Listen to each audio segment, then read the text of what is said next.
Corianne Etienne, and today I'm going to show you how to make an easy red punch. Now, oftentimes when you're making punches, there's so many different varieties of juices available, and a lot of people are slightly worried about the refined sugar content. And to get over that worry, what I like to opt for are pure fruit juices. In this punch recipe, I'm using a grape juice, a black cherry juice, and a cranberry juice.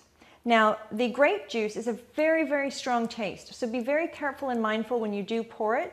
That way it doesn't overpower the rest of the flavors. So you want to use 1 part of purple grape juice. I can almost smell the sweetness when I pour it in. And then black cherry juice. I love black cherry juice. It gives a really nice tart that's in contrast with the cranberry juice that can sometimes be a little bit dry. So you've added 1 part grape juice and 1 part cherry juice to the mix. And now you want to take your very large bottle of cranberry juice and fill the rest of the pitcher. So essentially 2 parts cranberry juice. Smells like Christmas. Stir everything together. Blend it nicely together.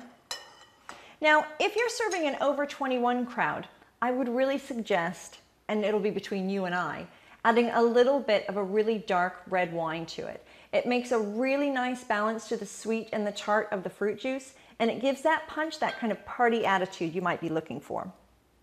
Add a little bit of cinnamon. I always like to brush my cinnamon sticks before I put them in. Really releases those essential oils.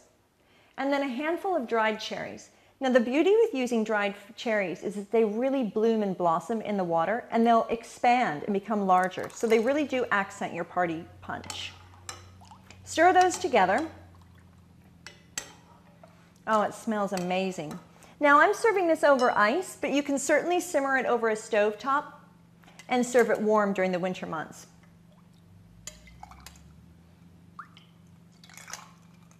My name is Corianne Etienne, and I hope your next party packs a punch.